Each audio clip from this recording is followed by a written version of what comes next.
Salut, merde, fiat, fiat, merde, fiat, fiat, comment vas-tu? Salut, merde, fiot, fiot, comment vas-tu? What's up nos petits farceurs préférés, c'est la première fois qu'on vous laisse une semaine sans vidéo, mais j'espère que vous nous avez pas oublié, parce qu'aujourd'hui encore, on s'attaque à un gros morceau. Et cette semaine, c'est les humoristes dans la pub. Salut à tous, c'est Arthur Ototo et aujourd'hui on se retrouve pour un nouveau podcast. Alors aujourd'hui, on va parler des profs. Alors déjà, il y a toujours la prof de français alcoolo-dépressif qui a la chatte qui pue le vin rouge. Si toi aussi t'es d'accord, lâche un méga pouce bleu.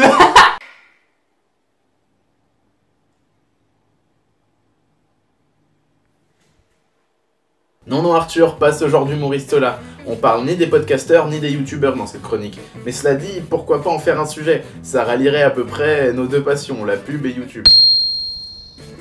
Nous, on s'intéresse aux humoristes classiques dits de scène. On va s'intéresser à qui fait appel à eux, mais aussi dans quel but. Contrairement à ce qu'on pourrait imaginer en premier lieu, les humoristes ne sont pas sollicités uniquement par des entreprises ou des marques à l'univers décalé, au positionnement amusant et qui vendent des produits rigolos. Parfaitement, c'est même souvent l'inverse.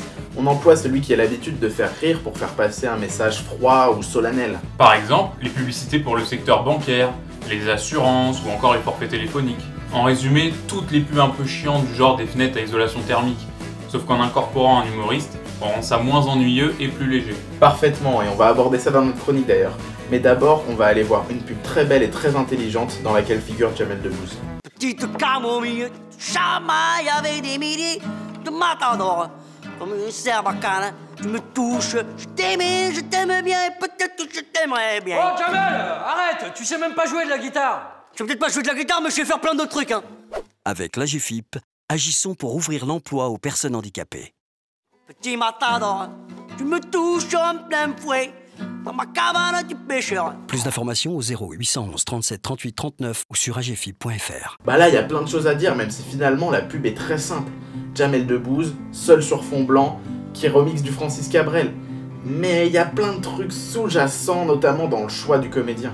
Pour revenir à ce qu'on disait tout à l'heure, c'est pas anodin si l'AGFIP, qui est un institut qui œuvre pour ouvrir l'emploi aux handicapés, utilise quelqu'un comme Jamel de reconnu et décontracté dans ce spot. La cause défendue est très sérieuse, et ce genre de spot dit de sensibilisation peine à attirer le regard et l'attention du téléspectateur, qui est habitué à voir sur son écran de l'action sans arrêt, et qui du coup détourne vite son intérêt, surtout pendant la page pub. Là on voit Jamel le rigolo qui pousse la chansonnette en braillant, ça pique notre curiosité et du coup on est tout oui pour le message de l'AGFIP. Et ça vient casser le côté froid et sévère dans la forme, bien que dans le fond, ça reste très sérieux. En plus, le choix du comédien est judicieux parce que Jamel Debbouze est lui-même handicapé d'une main. Vous savez, c'est cette main qu'il met toujours dans sa poche, certainement parce que ça le complexe. Et bien là, il l'assume complètement et pour une bonne cause. Et même s'il est très mauvais à la guitare, puisqu'il ne peut en jouer que d'une main, eh bien il s'en fiche déjà parce qu'il y a plein de gens qui ont deux mains et qui sont très mauvais à la guitare aussi, mais aussi parce que, malgré son handicap, il a pu travailler dans plein de domaines et avoir un succès fou. Dans la pub, non seulement il est un exemple à suivre, mais en plus, sa présence permet de captiver l'audience. Oui bon, après, Jamel ci, Jamel ça, moi j'ai déjà fait il y a plusieurs chroniques de reprendre des tubes de la chanson française. Hein. Là, moi je te dis, c'est sûr mon gars, Jamel c'est un fan de pub du coin, je le sais. Non mais ignorez-le, c'est affreux. Inutile de préciser que la campagne date de 2009. Imaginons le pire, un homme débarque chez vous le soir à l'improviste pour dîner. Oh, encore faut-il avoir un homme qui débarque chez soi à l'improviste? Non, encore faut-il avoir des quenelles. Bon, moi j'ai pas encore l'homme, mais j'ai déjà les quenelles. Parce que les quenelles, petits gens, c'est bon, mangez-en. Oh bordel, oh non je sais plus quoi dire là, cette pub c'est le vide abyssal. Non mais si vous faites même pas un petit effort pour trouver un concept, on va pas se faire chier à vous critiquer non plus. Je veux dire, des mois de travail, des dizaines de collaborateurs, des heures de réunion avec le réalisateur, les créatifs, la marque, la production, et personne ne s'est rendu compte que cette pub n'avait aucun sens ni aucun intérêt. Bon, vous savez quoi, comme je suis énervé, on va passer à toute autre chose. Les pubs pour les banques, ça démangeait Arthur en début de vidéo, on y va. Ah c'est parfait, parlons-en des pubs de banque.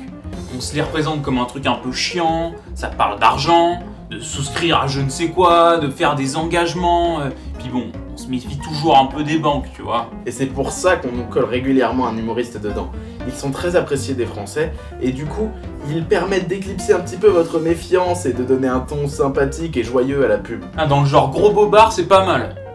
Ah, ça me rappelle quelque chose, ça. Oh là non, ça suffit tes apparitions, tes références inappropriées, tes déguisements. Mais non, non, t'inquiète, je me déguise pas. Je voulais dire que ça me fait penser, tu sais, à la pub LCL là avec Gad Elmaleh. Ouais, ça va pour cette fois. Donc oui, la pub LCL, j'imagine que vous y avez tous pensé en voyant le titre de la vidéo, donc Magnéto. Je rêve d'une banque qui soit faite spécialement pour moi. Moi, Gad. Attention, pas une banque qui m'oblige à prendre des trucs qui servent à rien, que je comprends pas ça, non. Une banque qui penserait à mes intérêts. Au vôtre aussi. Avant de penser aux siens. Mais cette banque n'est pas un rêve, c'est une réalité. LCL, demandez plus à votre banque. Forcément, on pouvait pas passer à côté. C'est l'exemple parfait de la pub nulle qui fait polémique. Celle où l'artiste subit le revers de la médaille pour sa participation fumeuse. Déjà, il n'y a aucun rapport entre Gad Elmaleh et LCL. C'est un problème dont on a déjà parlé dans notre chronique sur les stars dans la publicité. Et comme il n'y a aucun rapport entre les sketchs de l'humoriste et la banque, on est obligé de se créer un univers commun, notamment en allant par exemple dans le milieu de l'artiste. Pour le coup, c'est ce qu'a fait LCL en mettant en scène un faux spectacle de Gad Elmaleh dans lequel il aborde un sketch sur les banques. Sauf que là, c'est le drame. Et là, c'est le drame. Et là, c'est le drame. Et là, c'est le drame. Et là, c'est le drame. Et là, c'est le drame. Gad qui va nous vanter les mérites de LCL avec des blagues pas marrantes. Enfin, c'est même pas des blagues en fait. Et derrière, on se retrouve avec un public qui est faussement enjoué, des faux rires et bien sûr une petite polémique vis-à-vis de Gad Elmaleh et de son intégrité par rapport à ce spot. En gros, il y a quelques années, on a découvert que l'humoriste avait un compte chez HSBC en Suisse. Du coup, quand il parle de sa banque française de rêve, qui permettrait d'avoir un prêt facilement, le peuple s'est agacé. Surtout que quand on sait qu'en réalité il a touché 450 000 € pour ses spots avec LCL, forcément ça irrite. Bon, et puis faut le dire, il y a un peu ce côté, il a vendu son âme au diable. Les banques, c'est perçu comme le mal, alors que les humoristes, c'est des artistes qu'on dit proches de nous, qui sont drôles, qui soulèvent les problèmes du quotidien, qui nous comprennent et qui nous ressemblent. C'est sûr que vu comme ça, c'est un beau flop cette pub LCL. Sauf que quelques années plus tard, ils ont été malins et ont surfé sur ce bad buzz avec une campagne à peu près similaire, mais cette fois-ci avec un humoriste du web. Alors je sais pas si vous avez remarqué, mais les profs d'allemand dans leur sac, ils ont toujours des reliques du 3e Reich. Oula, arrête-toi là, lâchez un pouce bleu, abonnez-vous à sa chaîne. Mais pour en revenir à ce que je disais, dans cette nouvelle pub, on retrouve Kevin Razi qui conseille un jeune juste avant de monter sur scène. Et il fait référence à l'ancienne polémique en disant que lui, s'il avait su que LCL faisait un prêt aussi intéressant pour les jeunes, eh bien il n'aurait pas eu à faire cette pub finalement. Et apparemment, les banques raffolent des comiques. Ouais, et on n'a pas fini, on enchaîne avec une pub Crédit Agricole. Bon, on récapitule. Tu rejoins la fille au ciné. 1, tu lui fais la bise. Tu fais la bise. Sans la langue. Sans la langue. 2, tu demandes 2 billets. Je demande 2 billets. 3. Je sors ma carte pour l'inviter. Mais Ah oui, j'ai pas de carte, c'est vrai. donc Non, ah oui, geste d'oubliage de carte pour pas passer pour un blaireau. Ah là, ma carte. J'étais pourtant sûr de l'avoir prise. C'est agaçant. It's agaçant. Fini la loose avec la carte Mosaïque M6. Une vraie carte de paiement avec fonction anti-dépassement. Crédit Agricole, le bon sens a de l'avenir. J'aime pas Soda. Eh bah super, ça me fait une belle jambe. Non, plus sérieusement, tant mieux parce que moi non plus, et on va pouvoir tout de suite passer à l'analyse. Carte 12-25, mon cul. Qui de plus de 20 ans peut être assez fou pour souscrire à ce genre d'abonnement? Oui bah c'est sûr qu'une carte Mosaïque M6 comme ça, avec plein de restrictions, ça intéresse plus les mineurs que les majeurs. Attends, mais je suis mort, c'est quoi ce passage là? Fini la loose avec la carte Mosaïque M6.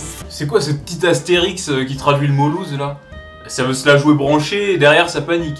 Ouais, bien vu. Du coup, ça fait plus genre le vieux publicitaire has-been qui essaye de plaire aux jeunes. Enfin, en même temps, quand tu choisis Soda comme égérie pour ta marque, t'essayes tout de suite plus de parler aux jeunes beaufs qu'aux jeunes normaux. Eh ben, il prend de la bouteille le petit Julot, hein. Il attaque maintenant. Non mais sérieusement, Kev Adams, c'est un peu le mec de 25 ans bloqué dans un rôle d'ado. Après, je peux comprendre qu'on trouve son personnage ridicule, mais on peut pas nier que Kev Adams et Slimane, c'est un très bon choix pour s'adresser aux 12-25. Oui, ça c'est vrai qu'on peut pas enlever au Crédit Agricole le fait qu'ils aient bien réussi à s'intégrer à l'univers de la série Soda. Les personnages jouent leur rôle habituel, le gag est cohérent, avec un Slimane en boulet. Les mimiques et les habitudes des personnages de la série Soda ne sont pas dénaturées. C'est pour ça qu'on trouve que la pub est réussie, même si, alors qu'on est dans la tranche d'âge visée, on n'est pas du tout séduit par cette pub. Parce que c'est de l'humour gras et bête, sans aucune subtilité. Soda, bon, ça va pour séduire des collégiens. Mais pour des jeunes adultes, pitié. La vision qu'ont les publicitaires des jeunes dans ce spot, on dirait un petit peu, vous savez, quand des vieux ou des nazes essayent d'imiter des rappeurs, genre une casquette à l'envers et wesh wesh la famille. Yo le rap, meuf en string et Ferrari qui dérape. Je viens de la cité, j'ai mis ma casquette sur le côté. C'est ringardo, c'est à côté de la plaque. Tout est dit. Merci d'avoir suivi cette chronique jusqu'au bout. Merci à tous ceux qui se sont abonnés. Vous êtes maintenant 150. En tout cas, vous êtes 150 au moment où on tourne cette chronique.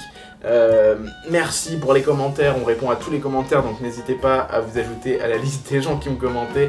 Merci à tous ceux qui ont mis des likes. N'hésitez pas à liker encore une fois. Et merci à tous ceux qui partagent. Ça nous aide vraiment à grandir. Donc 1 million de merci à tous ceux qui ont fait des choses que je viens de dire. Et nous on se retrouve dans 2 semaines pour le prochain pub du coin. Salut!